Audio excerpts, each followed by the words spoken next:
ay haystaan buur u dhaxaysa Alamata iyo Machiyow iyadoo dagaal culus uu ka socdo aagaas waqooyiga Tigreeg ayaa waxay dib ugu gurteen aagagii dhulka hoose iyagoo wajahaya duqeyn culus oo kaga imaanaysa ciidamada Eritrea aaga galbeedka meelaha qaar gacanta TPLF ayay ka baxday iyadoo uu dagaal culus uu ka socdo magaalada Zalambesa si ka duwan warbixinadii hore magaalada qadiimiga ah ee Axam weli waxay ku jirtaa gacmaha Tigreega laakiin waxaa saaran cadaadis culus waxaana loo malaynayaa in xoogaga dawladda ay ka cagajiidayaan inay duqeeyaan magaalada marka loo eego kaniisadaha ku yaala gaar ahaan St Marision Rashid Cabdi oo ah falanqeeye iyo saxafi ayaa waxa uu yiri gobolka Tigreega waa 84,722 kiiloomitir oo laba jibaaran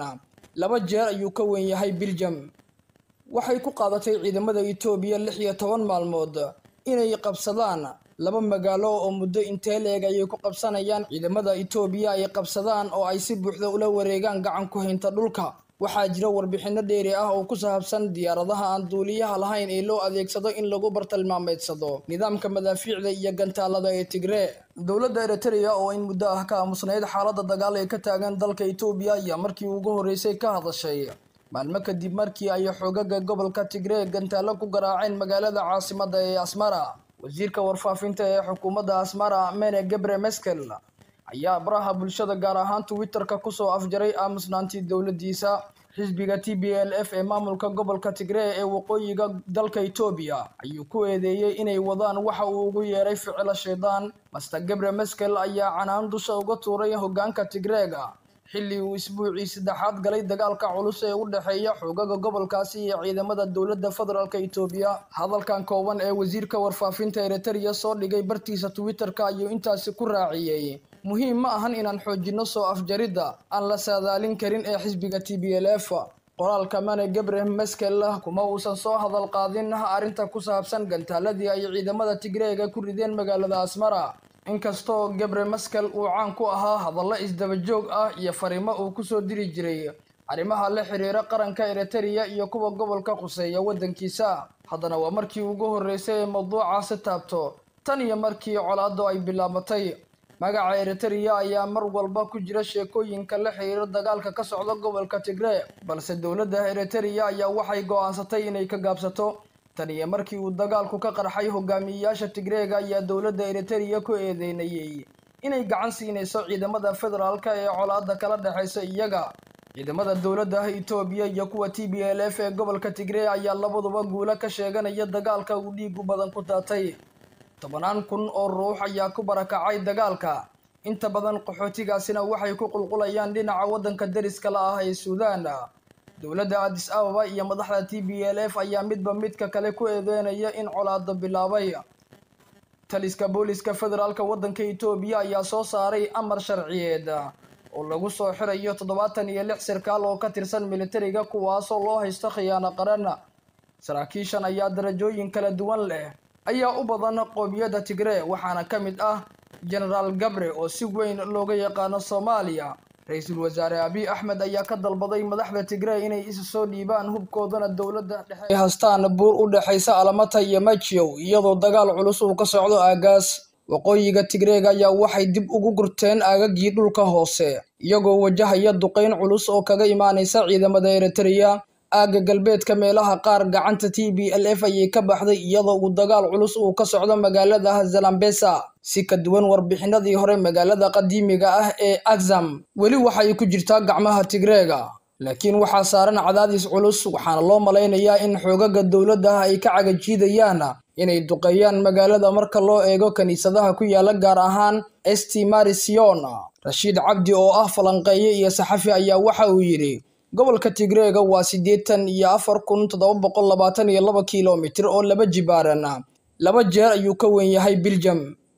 waxay ku qaadatay ciidamada Itoobiya 16 maalmood inay qabsadaan laba magaalo oo muddo intee leeg ay ku qabsanayaan ciidamada Itoobiya ay qabsadaan oo ay si buuxda ula wareegaan gacan ku haynta dhulka waxaa jira warbixino dheeri ah oo ku saabsan diyaaradaha aan duuliyaha lahayn ee loo adeegsado in lagu bartilmaameedsado nidaamka madaafiicda iyo gantaalada ee Tigray dawladda Eritrea oo in muddo ah ka aamusnayd xaaladda dagaal ee ka taagan dalka Itoobiya ayaa markii ugu horeysay ka hadashay maalmo kadib markii ay xoogagga gobolka Tigray gantaalo ku garaaceen magaalada caasimadda ee Asmara. Wasiirka warfaafinta ee xukuumadda Asmara Mene Gebre Meskel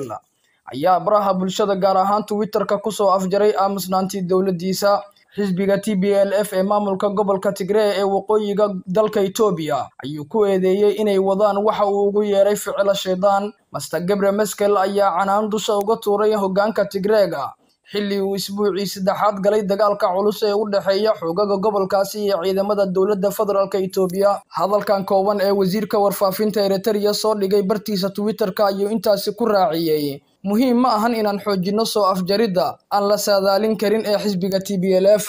Qoraalka Mene Gebre Meskel kuma uusan soo hadal qaadin arrinta ku saabsan gantaaladii ay ciidamada Tigray-ga ku rideen magaalada Asmara. Inkastoo Gebre Meskel uu caan ku ahaa hadallo isdaba joog ah iyo fariimo uu ku soo diri jiray arrimaha la xiriira qaranka Eritrea iyo kuwa gobolka quseeya waddankiisa, haddana waa markii ugu horreysay ee mawduucaasi taabto tan iyo markii colaaddu ay bilaabatay. Magaca Eritrea ayaa mar walba ku jira sheekooyinka la xiriira dagaalka ka socda gobolka Tigray, balse dowladda Eritrea ayaa waxay go'aansatay inay ka gaabsato. Tan iyo markii uu dagaalku ka qarxay, hogaamiyayaasha Tigray-ga ayaa dowladda Eritrea ku eedeynayay inay gacan siinayso ciidamada federaalka ee colaadda kala dhaxaysa iyaga. Ciidamada dowladda Itoobiya iyo kuwa TPLF ee gobolka Tigray ayaa labaduba guulo ka sheeganaya dagaalka uu dhiigu badan ku daatay. 10,000 oo ruux ayaa ku barakacay dagaalka, inta badan qaxootigaasina waxay ku qulqulayaan dhinaca waddanka deriska la ah ee Suudaan. Dowladda Addis Ababa iyo madaxda TPLF ayaa midba midka kale ku eedeynaya in colaadda bilaabay. Taliska booliska federaalka waddanka Itoobiya ayaa soo saaray amar sharciyeed oo lagu soo xirayo 76 sarkaal oo ka tirsan militariga kuwaasoo loo haysto khiyaano qaran. Saraakiishan ayaa darajooyin kala duwan leh ayaa u badan qoomiyadda Tigray, waxaana ka mid ah General Gabre oo si weyn looga yaqaano Soomaaliya. Ra'iisul Wasaare Abiy Ahmed ayaa ka dalbaday madaxda Tigray inay isa soo dhiibaan hubkoodana dowladda dhexe ay ku wareejiyaan haastaan buur u dhaxaysa Alamata iyo Machiyow, iyadoo dagaal culus uu ka socdo aagaas. Waqooyiga Tigray-ga ayaa waxay dib ugu gurteen aagaggii dhulka hoose, iyagoo wajahaya duqeyn culus oo kaga imaanaysa ciidamada Eritrea. Aagga galbeedka meelaha qaar gacanta TPLF ayay ka baxday, iyadoo uu dagaal culus uu ka socdo magaalada Zalambesa. Si ka duwan warbixinadii hore, magaalada qadiimiga ah ee Axum weli waxay ku jirtaa gacmaha Tigray-ga, laakiin waxaa saaran cadaadis culus, waxaana loo malaynayaa in xoogagga dowladda ay ka cagajiidayaan inay duqeeyaan magaalada marka loo eego kaniisadaha ku yaala, gaar ahaan St. Mary Sion. Rashiid Cabdi oo ah falanqeeye iyo saxafi ayaa waxa uu yidhi gobolka Tigray-ga waa 84,722 kiiloomitir oo laba jibaaran, laba jeer ayuu ka weyn yahay Belgium. Waxay ku qaadatay ciidamada Itoobiya 16 maalmood inay qabsadaan laba magaalo oo muddo intee leeg ayay ku qabsanayaan ciidamada Itoobiya ay qabsadaan oo ay si buuxda ula wareegaan gacan ku haynta dhulka. Waxaa jira warbixino dheeri ah oo ku saabsan diyaaradaha aan duuliyaha lahayn ee loo adeegsado